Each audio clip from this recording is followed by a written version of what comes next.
Hello everybody. Welcome to our first kind of lesson in geometry. This is going to be a lesson that I'm going to teach you how to use a graphing calculator that we're going to be using in the class.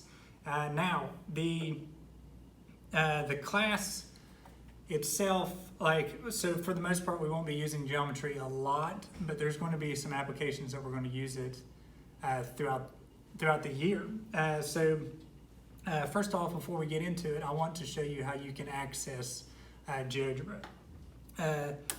For one thing, I've provided a link in Google Classroom. So if you were going to Google Classroom, you should see a link that will take you directly to the website, and then you can use it from there. But if you're having trouble with that, or if you're out on your own, I'm going to show you how to get it through just the internet. So I'm using Google Chrome as my browser. So I'll start by I'm going to go to a thing called GeoGebra, and there it just popped up because I've used it a lot. It's called GeoGebra Classic, and we're going to Google search it. So you're going to see a bunch of stuff pop up. There's several different types of GeoGebra Classic. There's also several different types of GeoGebra, but for this specific class, we're going to be using GeoGebra Classic. Okay, so if you look right here on my Google, it shows that there are apps available for you to download. So yes, GeoGebra it's offered for iPhone, it's offered for Android, it's also offered for iPads. Like this is my iPad and I'm using it on there. But for this sake, well, I'm going to show you how to get into GeoGebra Classic from the website. So I click on GeoGebra Classic. Now if you notice, I'm still on Google Chrome. So I can now use GeoGebra Classic through Google Chrome. But for me, my iPad works better if I use the app. So I'm going to be using the app today, so I'm going to go ahead and exit out of this. That's how that you can access it. So I'm going to go ahead and open up the app, and we're going to walk through kind of some of the things that we can do.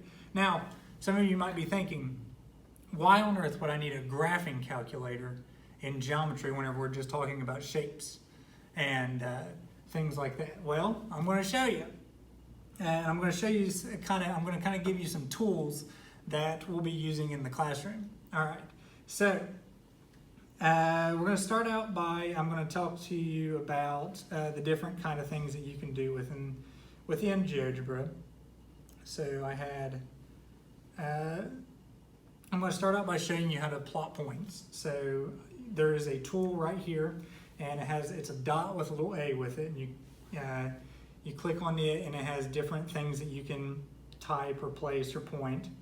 And I'm going to just go with point. And I'm going to set this up to where that I can see a 1. It's already plotted a point for me. How do you delete? There's 3 dots beside the point, and you click on those and it'll hit delete. Well, you know, it seems simple enough, but first off, I'm going to create a triangle.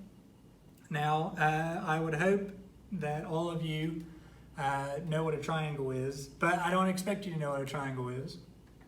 A triangle, tri coming from 3, is a 3-sided polygon. So that's what we're going to create, is a 3-sided polygon. Now, some of you might be thinking, gosh, this guy is going to teach us very basic stuff and I'm going to get bored. I promise it'll get a lot more detailed. Okay, so I've plotted my points. I've got 3 points here to make my triangle. All right, so now I'm going to use another tool. I'm going to create some lines. So I clicked on, it has 2 dots. It's a tool up in the corner. It says 2 dots and there's a line connecting them. And I'm going to click on segment. Now I can connect these. And I just click on each of the dots. And I click on the 1 dot, and then I click on the other, and then it connects it. So like I just click on C, I tapped on it, and then I clicked on A, and it connected the 2 points. Now if you notice, this is a triangle, but it's not labeled properly. Now, we're not going to be too picky on the labeling at the beginning of the year, but at the end of the year, whenever we actually get into triangles, we're going to be a little bit more picky on the labeling. So if you notice, it's ABC, and then the sides are FGH. And that's not really a proper labeling. Now it does have it labeled in capital letters for the angles, for the angles, and then the sides are lowercase, which is proper, but it's not proper as in which letters that it chose. Now, I'm going to show you how GeoGebra will label it properly for us. So I'm going to go through and I'm going to delete everything. That was a way that I could, I was showing you there how to plot points and how to connect lines and to use those two different tools is what I was doing there. All right, so we're going to create a triangle, and we're going to create a well-labeled triangle. So if you look at the top, there is a tool here that it's a triangle and it has points and it's shaded. So this is what you can do to create shapes or polygons in GeoGebra. So I'm going to click on polygon. We'll get into like the different types of polygons later, but I'm just going to click on polygon for today, and I'm going to plot a point at 1, 1. Now, this is the first point of our triangle, and I'm going to plot a point at 4, 1, and I'm also going to plot a point at 4, 4. Now it's not finished. We also have to go back to A. Now this is a properly labeled polygon or a triangle. It's properly labeled.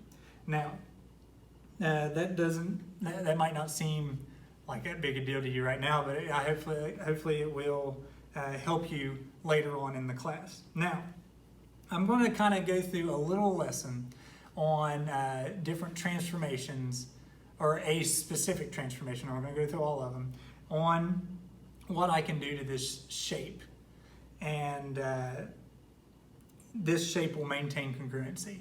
So I will go into what congruence means later on, and I'll also go into this specific transformation that I will be doing on this triangle later on as well. But I do want to show this to you just to show you what all we can do with GeoGebra. So the specific transformation that I will be doing on this triangle is rotation. Rotation is very helpful. It's very useful in anything, in architecture. It's useful in auto mechanics. It's even useful in, really in the medical field as well, in biology, understanding how things can transform and stay the same shape and all that kind of stuff. This is useful. Now, I'm going to be performing a rotation on this triangle.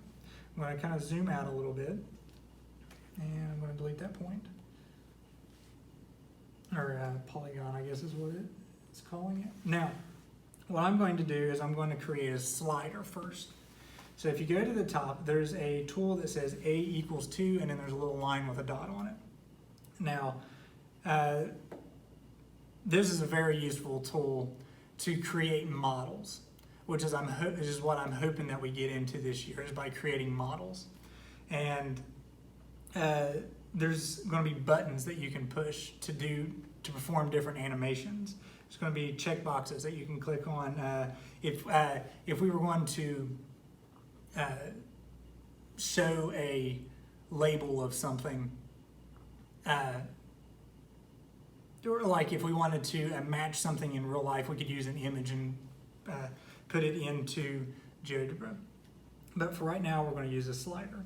Now, if you see at the bottom, it tells you to select the slider position. I'm going to go up to the top left-hand corner, and it comes up with this thing here. Now, I'm going to type in, on your computer, you'll be able to type like with your keyboard.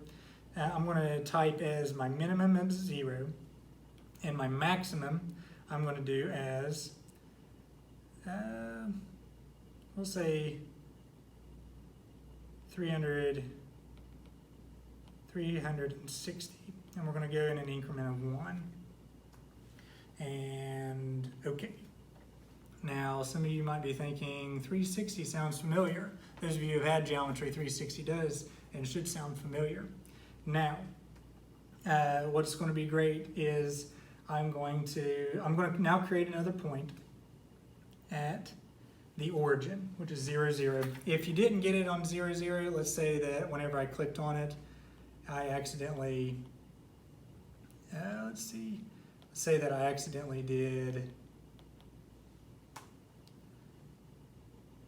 okay, so it created an intersection, so that was fine, but let's delete that, just in case you do happen to mess up. Let's say that I created a point, yeah, right there. Let's say I created a point at 0.1, and it's a little off, but we wanted it at 0, 0. I can go over here and see the D that's labeled on the point. I go over to the side where it says D equals, and then has an ordered pair, and I can change that to 0. So that places the, if you notice, it snapped the point onto the origin. Okay, so now we're going to get into the rotation. Now, what I did there is I clicked on this little angle up at the top. I think it's what, no, I wanted to go to the other one beside that. There's a line, and then there's a red dot and a blue dot. And this is a tool that allows you to perform different transformations on a shape. Okay, so specifically today we are going to rotate around a point. Now, if you notice down the bottom, it gives you some explanation of what you can do. So we go up here. It says rotate around a point. Select object to rotate. So I'm going to select my triangle. And then after that, I select the point that it wants me to rotate around. So I'm going to click on the origin. Now notice it gives me an angle here, and it wants me to know. It wants to know how I want to rotate it. Do I want to rotate it 45 degrees? Do I want to rotate it 90? I'm going to actually choose to rotate it. We're going to do counterclockwise because counterclockwise is different. And we're going to type in a letter. Now, some of you might be getting ahead. I'm going to type in the letter of our slider at the top. So if you notice, it says D equals 1. That's the letter that I'm going to try.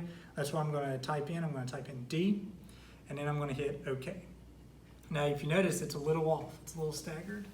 If I go up here to my slider, and I move the slider, you'll see it rotating my image. Now, that's cool. Yeah, we can see how it rotates there. Now, from here we're going to go and we are going to show how it rotates. So I'm going to click on a specific point here. And let's see how I can. Oh, okay. So I'm going to click on a specific point on the rotated triangle. So C# there. And I'm going to go to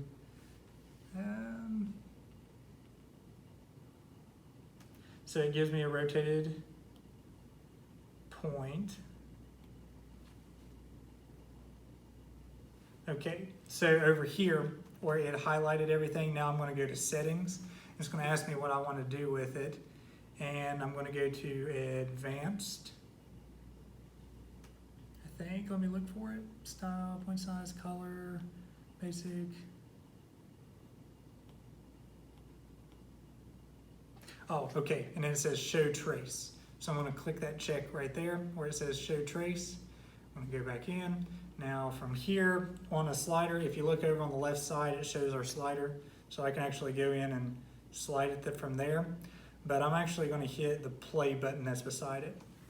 Now you see what's happening here is it's now tracing that point as it's being rotated. So it might be difficult to understand how, whenever a shape is rotated, that we're using degrees, because degrees are how we look at circles. Now, if you notice, that point is tracing a circle, and that's what a rotation is.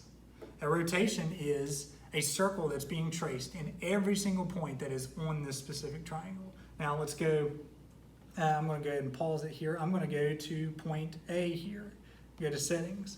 I'm going to do the exact same thing. I'm going to show trace. Now, the shape that it should be tracing is, I'll let you guess, but we'll see what happens.